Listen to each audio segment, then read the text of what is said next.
दोस्तों, आखिर व्यक्ति को जीवन में औलाद से इन दो चीजों की उम्मीद कभी नहीं रखनी चाहिए। बुढ़ापे में दुखी नहीं रहोगे।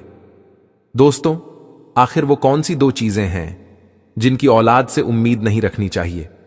आखिर बुढ़ापे में औलाद अपने मां बाप को धोखा क्यों दे जाते हैं? नमस्कार दोस्तों, स्वागत है आपका अपने YouTube चैनल ज्ञान साधना टीवी पर।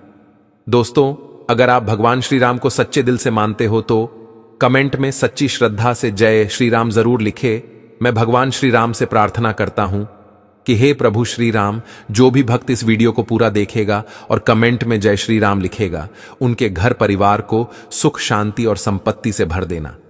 दोस्तों, एक बार नारद जी नारायण नारायण कहते हुए भगवान श्री कृष्ण के पास द्वारिका आते हैं और भगवान श्री कृष्ण को प्रणाम करता है। भगवान श्री नारद जी को अचानक आया देखकर पूछते हैं कि देवर्षि नारद, आज आपका अचानक आगमन कैसे हुआ? तब नारद जी श्री कृष्ण से कहते हैं, हे प्रभु, में मन में एक विचित्र सवाल चल रहा है जिसका उत्तर मुझे नहीं मिल रहा है। उसी का उत्तर आपसे जानने मैं आपके पास द्वारिका आया हूं। श्री कृष्ण कहते हैं, कहो देवर्षि, तुम्हारे मन में कौन सा सवाल चल रहा है? हे प्रभु, जब मैं धरती लोक पर विचरण कर रहा था तब देखा कि बुढ़ापे में औलाद अपने मां बाप का सेवा करने के बजाय उसे घर से निकालकर जबरदस्ती वृद्धाश्रम में डाल रहे हैं। हे प्रभु, यह सब किस कारण से होता है, कृपया मुझे बताएं। श्री कृष्ण कहते हैं, हे देवर्षि, मैं इसका उत्तर आपको एक कथा के माध्यम से समझता हूं। इसे ध्यानपूर्वक पूरा सुनना, और जो भी व्यक्ति इस कथा को पूरा सुन लेता है उसको उनका औलाद कभी धोखा नहीं देगा। श्री कृष्ण कहते हैं, हे देवर्षि नारद जी, प्राचीन समय की बात है। किसी जंगल में एक मोर मोरनी का जोड़ा अपना घोंसला बनाकर रहते थे। वो दोनों पति पत्नी एक दूसरे से बहुत प्रेम करते थे। एक दिन की बात है, मोर की पत्नी गर्भवती हो जाती है। इस बात को जानकर कि अब वो दोनों माता पिता बनने वाले हैं, मोर और मोरनी बड़े प्रसन्न थे, बड़े खुश थे। मोर अपनी पत्नी का बड़ा ख्याल रखता था, हर दिन उसे दाना पानी लाकर घोंसले में दिया करता था। अब धीरे धीरे समय गुजरता गया और मोर की पत्नी का प्रसव का समय निकट आ जाता है। अब मोर की पत्नी बड़ी प्रसन्न थी। वह अपने पति मोर से कहती है कि पियारडी, हमारी संतान आने वाली है। बहुत ही जल्द मैं अपने बच्चों को जन्म देंगी। बुढ़ापे में वह हमारी खूब सेवा करेंगे, हमारा सहारा बनेंगे। अब हमें किसी बात की चिंता नहीं है, हमारी संतान हमारी खूब सेवा करेगी। दोस्तों, मोर कहता है कि प्रिय, हमें ऐसा नहीं सोचना चाहिए कि हमारी संतान हमारी सेवा करेगी या हमारा बुढ़ापे का सहारा बनेगा। मोर की पत्नी कहती हैं कि पीजी, आप ऐसा क्यों कह रहे हैं? हर संतान अपने माता पिता की सेवा करती है, फिर हमारी संतान हमारी सेवा क्यों नहीं करेगी? तब मोर कहता है कि हे प्रिय, मैं तुम्हें एक कहानी के माध्यम से बताता हूं कि बुढ़ापे में अपनी औलाद से माता पिता को इन दो चीजों की उम्मीद कभी ही नहीं करनी चाहिए, और जो भी मनुष्य इन दो बातों को याद कर लेगा वह अपने बुढ़ापे में कभी दुख नहीं भोगेगा। दोस्तों, अब मोर अपनी कहानी प्रारंभ करता है। मोर कहता है कि हे प्रिय, किसी नगर में एक व्यक्ति रहता था। उस व्यक्ति के घर में ईश्वर का दिया हुआ सब कुछ था, खूब रुपए पैसे, धन दौलत, मान सम्मान, सब कुछ होने के बाद भी को पति पत्नी दुखी रहते थे। उनके दुख का कारण था कि ईश्वर की कृपा से उसके घर में सब कुछ था, इन कोई संतान नहीं थी। साथ इस बात को लेकर दोनों पति पत्नी अक्सर चिंतित रहते थे। इस तरह दोनों पति पत्नी को एक साथ रहते हुए 15 साल गुजर जाते हैं, लेकिन उनके घर में कोई संतान नहीं होती है। वह व्यक्ति अपनी पत्नी को अच्छे से अच्छे डॉक्टर को दिखाता है, महंगे से महंगे अस्पताल में जाकर वह अपनी पत्नी का इलाज करता है, पवित्र तीर्थ स्थान पर जाकर संतान प्राप्ति की मन्नत मांगता है, मंदिर में जाकर मथा टेकता है। तब कहीं जाकर शादी के 20 साल बाद उसकी इच्छा पूरी होती है। ईश्वर की कृपा से उस व्यक्ति की पत्नी को एक पुत्र प्राप्त होता है। अस्पताल में बच्चे का जन्म होता है। पुत्र जन्म की बात सुनकर वह व्यक्ति खुश हो जाता है। बच्चे की साफ सफाई के बाद उस अस्पताल की नर्स जब उनके नन्हे से पुत्र को लेकर उनके पास पहुंचती है तो दोनों पति पत्नी पूछने लगते हैं कि हमारी संतान कैसी है, कोई दिक्कत तो नहीं है। दोनों पति पत्नी की इन बातों को सुनकर नर्स उस व्यक्ति की पत्नी से कहने लगती है कि बहन जी, आपको जो पुत्र हुआ है वह सुंदर है, अच्छा है, लेकिन इसमें कमी है। नर्स के मुंह से जब बच्चे की मां यह सुनती है कि कोई कमी है तो वह चिंतित हो जाती है। नर्स कहती है कि बहन, घबराने की कोई बात नहीं है। बहन जी, जो आपको पुत्र हुआ है वह सुंदर है, स्वस्थ है। बस उसमें एक कमी है कि उसकी एक आंख नहीं है। तुम्हारा पुत्र एक आंख से काना है, बस यही कमी है, बाकी सब ठीक है। दोस्तों, जब उस मां को यह पता चलता है कि मेरे बेटे की एक आंख नहीं है, मेरा पुत्र एक आंख से काना है, तो वह मां रोने लगती है और अपने पुत्र को सीने से लगा लेती है और कहने लगती है कि कोई बात नहीं, मेरे पुत्र की एक आंख नहीं है तो क्या हुआ, एक आंख तो सही है, जैसा भी है, पर यह तो मेरे दिल का टुकड़ा है। मेरे लिए दुनिया का सबसे सुंदर बच्चा मेरा पुत्र है। दोस्तों, मां के लिए सभी संतानें बराबर होती हैं, चाहे कोई काला हो, कुरूप हो, या चाहे कोई गोरा और सुंदर। मां कभी अपने बच्चों का शरीर नहीं देखती, वो उनकी आत्मा से जुड़ी होती है। मां उस बालक को देखकर कहती हैं, तो कितना सुंदर है मेरा बच्चा। दोस्तों, उस मां की इन बातों को सुनकर नर्स की आंखों में भी आंसू आ जाते हैं। वो नर्स सोचने लगती है, यदि परमात्मा को संतान का सुख देना ही था तो इस पुत्र को दोनों आंखें दे देता। मां कहने लगती है कि कोई बात नहीं, जैसा भी है, आखिर है तो मेरा ही बेटा, पर आज इसकी अगर दोनों आंखें सलामत होती तो और भी अच्छा होता है। दोनों आंखों के साथ मेरा पुत्र कितना सुंदर लगता। दोस्तों, मां की इन बातों को वह नर्स सुनती है तो वो कहने लगती है, बहन जी, यदि आप चाहते हो कि आपके पुत्र की दोनों आंखें हों तो ऐसा भी हो सकता है। जब मां यह सुनती है कि उसके बच्चे की दोनों आंखें लग सकती हैं तो वो कहने लगी, नर्स मैडम, यह कैसे संभव। अब नर्स उन्हें बताते हुए कहती है कि ऐसा हो तो सकता है, उसके लिए आप दोनों माता पिता में से किसी एक को अपनी एक आंख देनी होगी, इससे आपके पुत्र की दोनों आंखें ठीक हो जाएंगी। दोस्तों, नर्स की इन बातों को जब वो व्यक्ति सुनता है तो वह कहने लगता है, कोई बात नहीं नर्स मैडम, हमारे पुत्र की एक आंख तो सही सलामत है। हमारा पुत्र एक आंख से ही दुनिया देख सकता है, दूसरी आंख उसे लगाने की कोई जरूरत नहीं है। हमारा पुत्र जैसा भी है अच्छा है। मैं अपनी आंखें दान नहीं कर सकता क्योंकि मेरा घर मेरी मेहनत मजदूरी से ही चलता है। जब मेरी एक आंख नहीं होगी तो कैसे मैं अपने परिवार को पाल पाऊंगा, कैसे इस बच्चे का खर्च उठा पाऊंगा। यह तो तभी संभव है जब मेरी दोनों आंखें ठीक होगी। मैं एक पिता हो और अपनी पत्नी को और बच्चों को पालने का भार मेरे कंधों पर है। अब रही बात मेरे पुत्र के एक आंख की, तो ये सब परमात्मा की देन है। ईश्वर ने जिसे जिस रूप में भेजा है वह हमारा पुत्र उसी रूप में ठीक है। दोस्तों, पिता ने तो साफ इनकार कर दिया, लेकिन मां तो आखिर मां होती है, को नर्स से कहती है कि मैडम, यदि ऐसा हो सकता है तो मैं अपनी एक आंख अपने पुत्र को देना चाहती हूं। मेरा क्या है, मुझे तो घर पर ही रहना है, लेकिन मेरे बेटे को तो अपना पूरा जीवन काटना है। इसलिए नर्स मैडम, मैं अपनी एक आंख अपने पुत्र को देना चाहती हूं। जब वह व्यक्ति अपनी पत्नी से कहता है कि इस तरह तो तुम कानी हो जाओगी, तो वह मां कहती है कि मुझे मंजूर है कि मैं एक आंख से कानी हो जाऊं, लेकिन मैं अपने पुत्र को दोनों आंखों के साथ देखना चाहती हूं। मेरी एक आंख ले लो और मेरे बेटे को लगा दो। मेरे बेटे की जब दोनों आंखें होगी तो दोनों आंखों के साथ वह कितना सुंदर लगेगा। मैं अपने पुत्र को एक आंख दान में देना चाहती हूं। दोस्तों, इस प्रकार मां के कहने पर डॉक्टर उस मां की एक आंख निकालकर उसके पुत्र को लगा देते हैं। इस तरह पुत्र की दोनों आंखें सही हो जाती हैं और मां एक आंख पुत्र को देने के बाद एक आंख से काना हो जाती है। दोस्तों, मोड़ आगे अपनी पत्नी से कहता है कि प्रिय, कुछ दिन तक वे दोनों लोग अस्पताल में रहते हैं। जब दोनों मां बेटे स्वस्थ हो जाते हैं तो अस्पताल से मां बेटे को छुट्टी मिल जाती है। इस प्रकार वह व्यक्ति अपनी पत्नी और पुत्र को लेकर अपने घर आ जाता है और दोनों पति पत्नी मिलकर अपने नए पुत्र का पालन पोषण करने लगते हैं। इस प्रकार अपने बच्चों का पालन पोषण करते हुए और उनका पुत्र 5 साल का हो जाता है। सब कुछ अच्छा चल रहा होता है।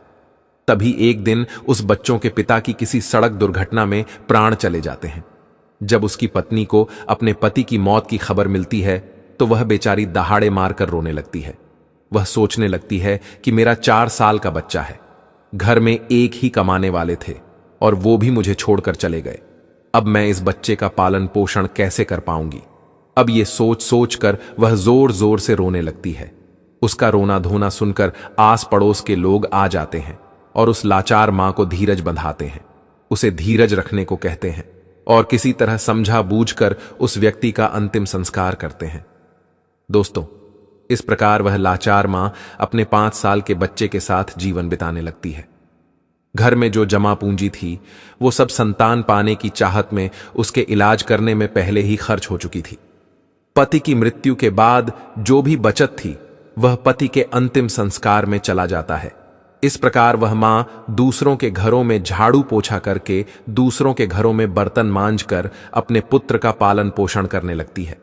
वह मां दूसरों के घरों में झाड़ू पोछा करती, दूसरों के घरों में बर्तन साफ करती, लेकिन अपने पुत्र को कोई दुख तकलीफ नहीं होने देती। वो दूसरों के घरों में नौकरानी बनाकर पैसे कमाती, अपने पुत्र को खेलने के लिए अच्छे अच्छे खिलौने लेकर आती, अपने पुत्र को अच्छे अच्छे वस्त्र लाकर दे दी, हर समय अपने बच्चों के साथ परछाई की तरह बनी रहती थी।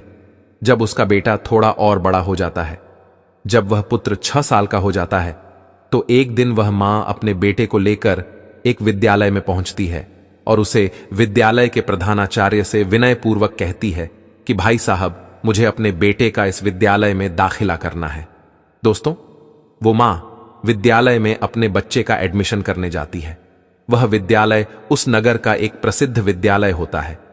उस विद्यालय में अमीर लोगों के बच्चे पढ़ते थे।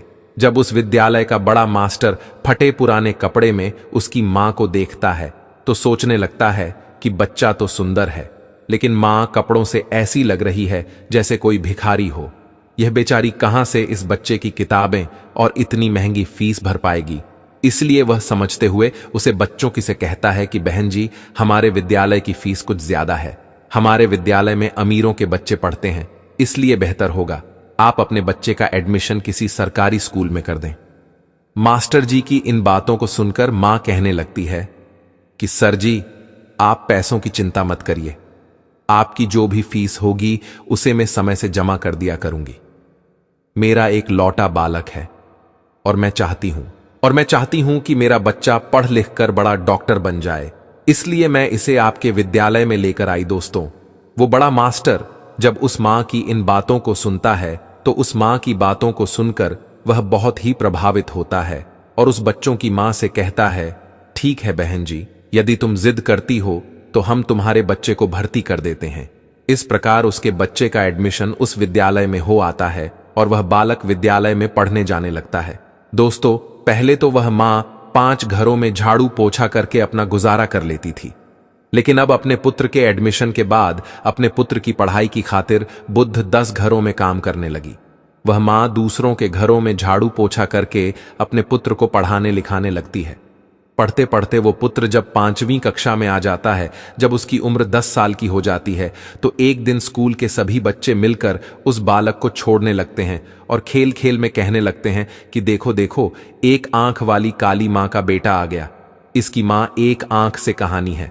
दोस्तों, वो लड़का जब अपने सहपाठियों की इन बातों को सुनता है तो क्रोध में भर जाता है। उसे बहुत बुरा लगता था। जब विद्यालय की छुट्टी होती है तो छुट्टी के समय हमेशा की तरह उसकी मां उसे लेने आती है।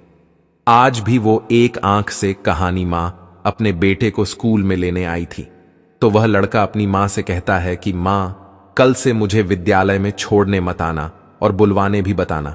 जब मां पूछती है कि पुत्र क्या बात हो गई, तुम ऐसा क्यों कह रहे हो, तो लड़का कहने लगता है कि मां, तुम्हारी सूरत ठीक नहीं है, तुम्हें एक आंख से कहानी हो।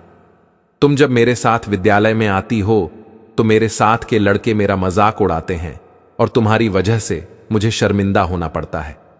तुम ऐसी हो वैसी हो, इस तरह की बातें करते हैं। दोस्तों, वो लड़का अपनी मां से दुनिया भर की शिकायतें करता है। जब वह मां अपने पुत्र के मुख से इन बातों को सुनती है तो उसे बहुत दुख होता है, लेकिन अपने पुत्र की इन बातों को सुनकर वह चुप रहती है और अपने पुत्र की बातों को सहन कर लेती है। मां कहती हैं, कोई बात नहीं पुत्र, तुम चाहते हो तो मैं तुम्हारे साथ कल से विद्यालय नहीं होंगी, लेकिन तुम अकेले विद्यालय कैसे आ पाओगे। अपनी मां की इन बातों को सुनकर वह पुत्र कहता है, मां, अब मैं बड़ा हो गया और अब मैं इस काबिल हो चुका हूं कि मैं अकेला विद्यालय जा सकता हूं। इसलिए तुम्हें मेरे साथ विद्यालय आने की कोई जरूरत नहीं है। अपने पुत्र की इन बातों को सुनकर वह मां कहती है, ठीक है पुत्र, आज के बाद मैं तुम्हारे स्कूल में तुम्हारे साथ नहीं आऊंगी। लेकिन बेटा, तुम सावधानी से घबराना। तुम्हारे पिता की सड़क दुर्घटना मौत हुई थी। यह सोच सोचकर मुझे डर लगता है। पुत्र कहता है, मां, तुम चिंता मत करो, मुझे कुछ नहीं होगा। मैं अकेला ही आया जाया करूंगा। दोस्तों, उस दिन के बाद से वह पुत्र अकेला ही विद्यालय आने जाने लगता है। जैसे जैसे पुत्र बड़ा होता गया, वैसे वैसे पुत्र के खर्च भी बढ़ते चले गए। जैसे जैसे पुत्र के खर्चे बढ़ते गए, वैसे वैसे उस मां पर काम का बोझ भी बढ़ता चला गया। दोस्तों, धीरे धीरे समय गुजरता चला गया और इस प्रकार वो लड़का विद्यालय की पढ़ाई पूरी कर लेता है और उसकी पूरी क्लास में सबसे अच्छे नंबर आते हैं। इसके बाद वह आगे की पढ़ाई करने के लिए शहर चला जाता है। दोस्तों, जब पुत्र शहर में जाता है तो उधर उसकी मां जो पैसा कमाती थी वो पैसा कम पड़ने लगता है, क्योंकि पहले तो सिर्फ किताबें और फीस का खर्चा था। लेकिन जब बेटा शहर चला जाता है तो उसके और भी खर्च बढ़ गए थे। लेकिन उस मां ने हार नहीं मानी। पहले जहां 15 घरों में काम करके अपने बेटे का खर्चा पूरा करती थी, वहीं पुत्र के शहर जाने के बाद वो 30 घरों में बर्तन साफ करने लगी और झाड़ू पोछा करती। दिन भर मेहनत करती और मेहनत करते करते रात के 11 बज जाते थे। तब जाकर वह बेचारी मां अपने पुत्र के लिए महीने का 5,000 भेज पाती थी। वह इसलिए इतनी मेहनत करती थी कि एक दिन जब उसका बेटा पढ़ लिख कर बड़ा डॉक्टर बन जाएगा तो मुझे सुख मिलेगा। एक न एक दिन मुझे भी आराम मिलेगा। आज मेरी मेहनत से मेरा बेटा डॉक्टर बन जाएगा तो मेरे बेटे के साथ रहकर मैं भी सुखी रहेंगे। इसलिए वो मां खूब मेहनत करती थी और 30 घरों में काम करके अपने पुत्र के लिए पैसा भेजा करती थी। इस प्रकार मेहनत करते करते समय से पहले ही बूढ़ी हो जाती है। धूप में उसका गोरा रंग काला पड़ जाता है, लेकिन वो अपने पुत्र के लिए कोई दिक्कत नहीं होने देती है। दोस्तों, मोड़ आगे अपनी पत्नी मोर से कहता है कि प्रिय, जब ऐसे ही कुछ दिन और बीत जाते हैं तो उस मां को एक दिन एक पत्र मिलता है। उसमें लिखा होता है कि मां, अब मैं शहर में बड़ा डॉक्टर बन चुका हूं।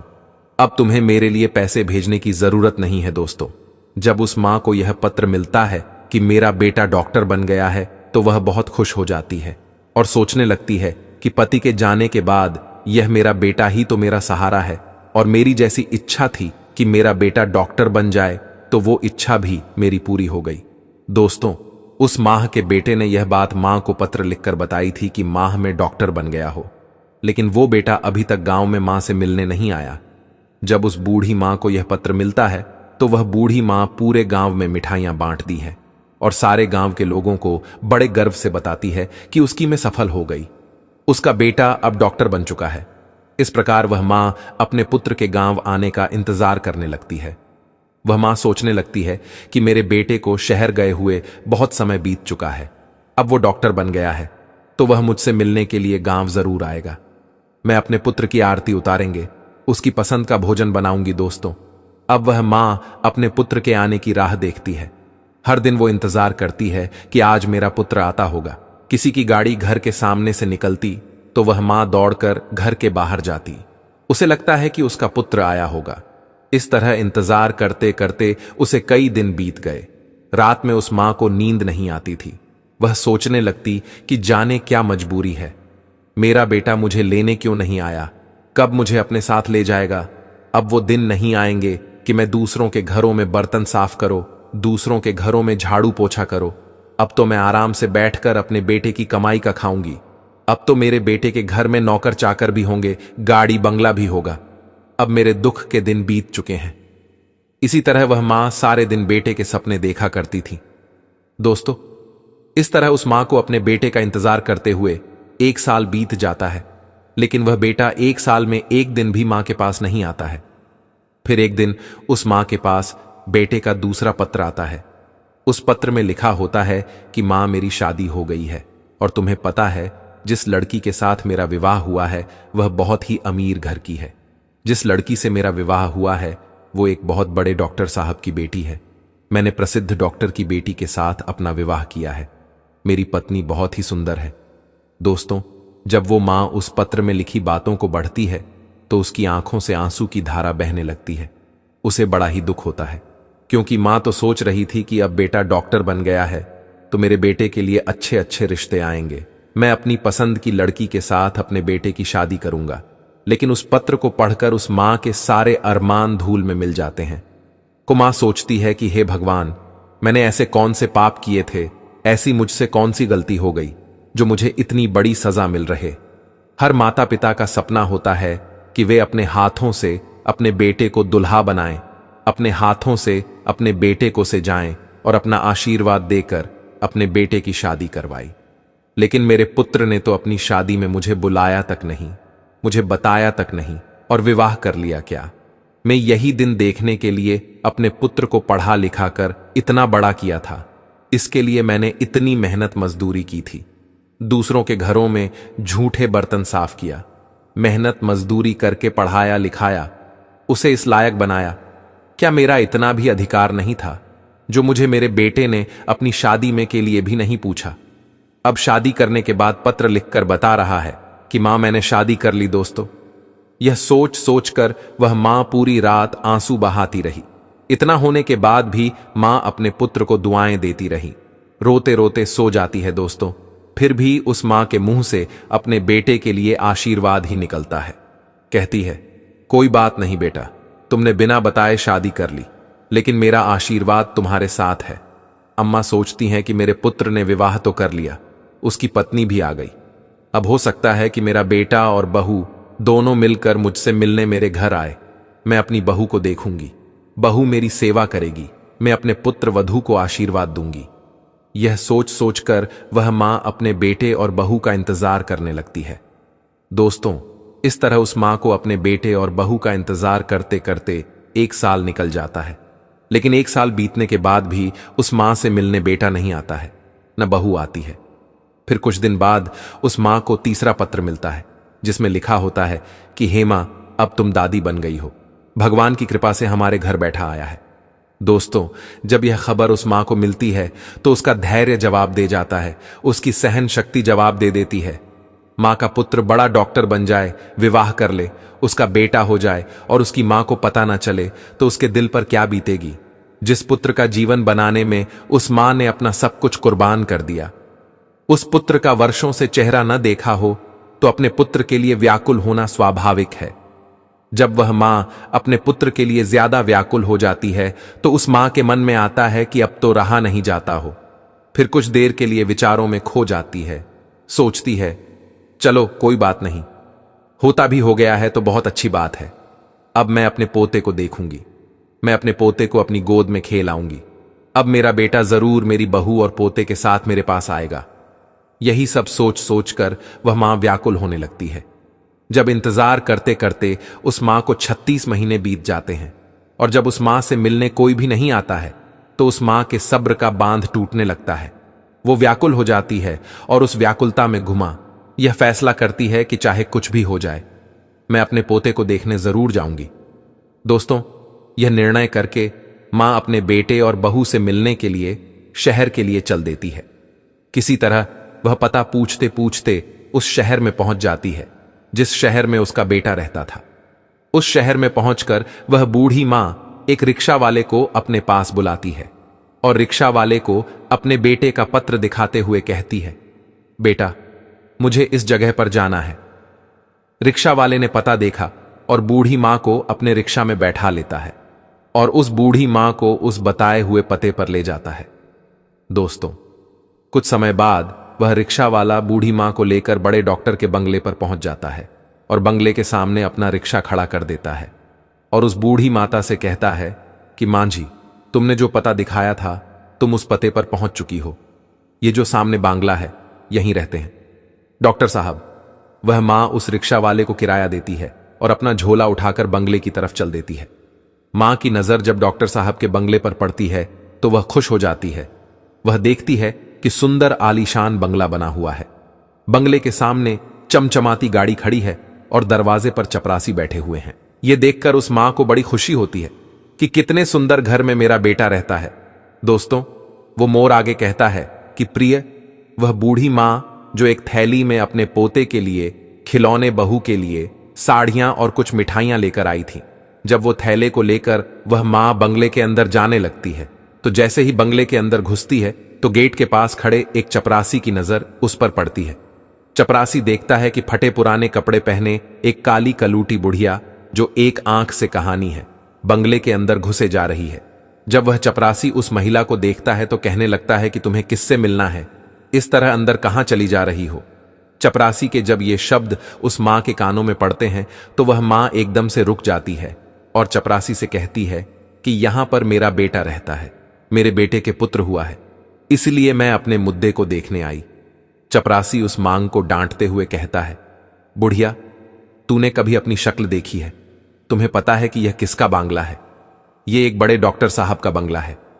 तब वह मां कहने लगती है, मुझे पता है यह डॉक्टर साहब का बंगला है, और जो तुम्हारे डॉक्टर साहब हैं वही मेरे पुत्र हैं। वह हंसी कहने लगता है, अरे बुढ़िया, तुम गांव देहात की महिला ना, तुम्हारे कपड़े ठीक है, मैं तुम्हारी शक्ल ठीक है, डॉक्टर साहब तुम्हारे बेटे कैसे हो सकते हैं? दोस्तों, जब यह बात पास में खड़ा हुआ एक दूसरा चपरासी सुनता है तो वह भी उस मां के पास पहुंच जाता है।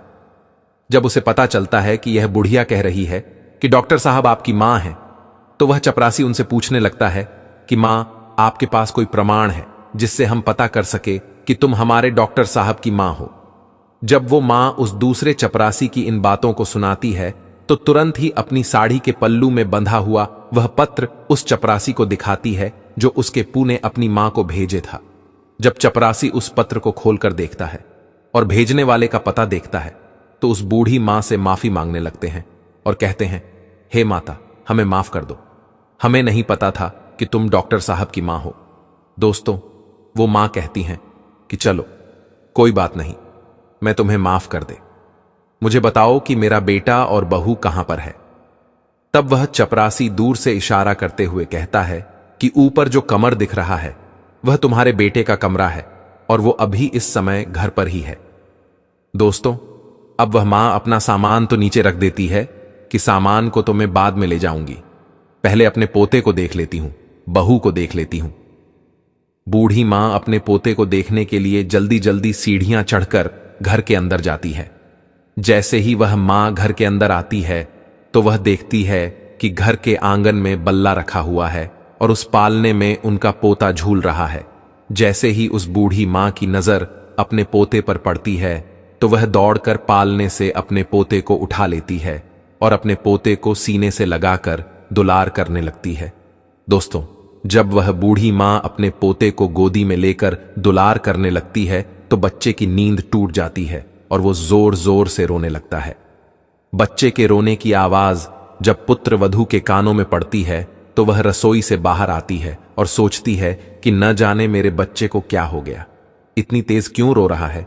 जब वो रसोई से निकलकर आंगन में आती है और अपने बच्चे को एक भिखारी जैसी दिखने वाली बुढ़िया के हाथों में देखती है तो वह चिल्लाने लगती है, अपने पति को आवाज देती है कि सुनिए जी, कोई काली कल्लूटी बुढ़िया जो एक आंख से कहानी है वह हमारे बच्चे को छुड़ाने आई है।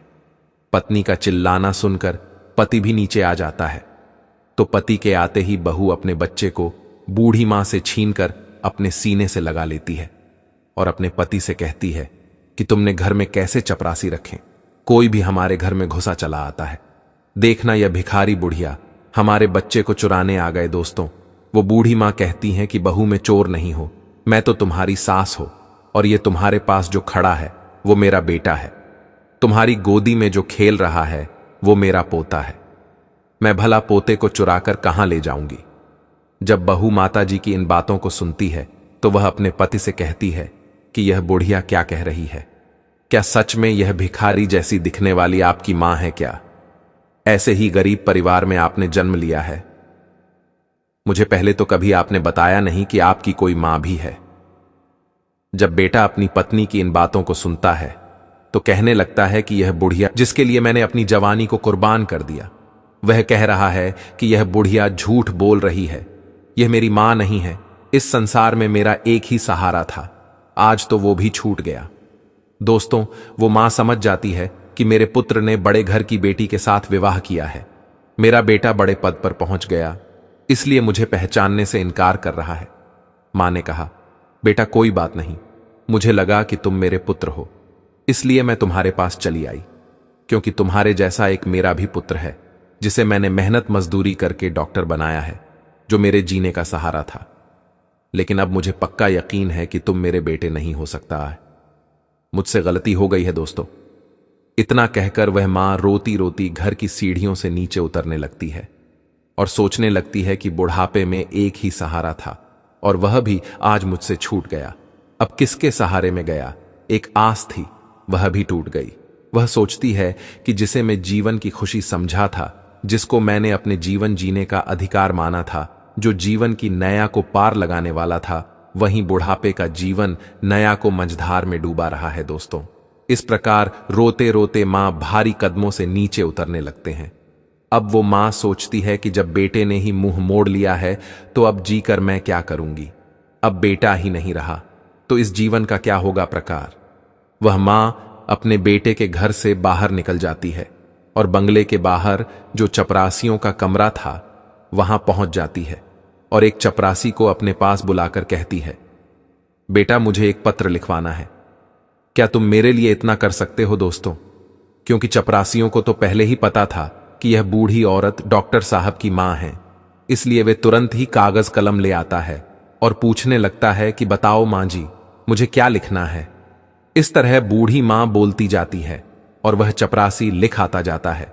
जब वह पत्र पूरा लेख जाता है तो वह मां उस चपरासी से कहती है, बेटा मुझे बहुत जोरों की प्यास लगी है, क्या तुम मेरे लिए थोड़ा पानी ला सकते हो दोस्तों? उस मां के कहने पर चपरासी तो बूढ़ी मां के लिए पानी लेने चला जाता है और इधर वह बूढ़ी मां अपनी साड़ी का फंदा पंखे में डालकर और आत्महत्या कर लेती है। जब चपरासी पानी लेकर वापस लौटता है तो कमरे का नजारा देखकर हैरान रह जाता है। चपरासी ने देखा कि वह माताजी फांसी के फंदे पर झूल रही है। अब तुरंत ही वह जाकर यह खबर डॉक्टर साहब को देता है। इस खबर को सुनकर वह पति पत्नी दौड़े दौड़े उस कमरे में आते हैं। आगे आगे डॉक्टर साहब और पीछे पीछे उनकी पत्नी दौड़ते हैं। जब वो पुत्र अपनी मां को इस हालत में देखता है तो अपनी मां को देखकर उसके पैरों तले जमीन खिसक जाती है। दोस्तों, वो पुत्र अपना माथा पकड़ लेता है और सिर पकड़कर जमीन पर बैठ जाता है। वह सोचने लगता है कि मुझे नहीं पता था कि मेरी बातें मेरी मां को इतनी बुरी लगेगी। मैं तो अपनी पत्नी को झूठी शान शौकत दिखाने के कारण मां को पहचानने से इनकार कर रहा था, इसलिए कह रहा था कि मेरी कोई मां नहीं है।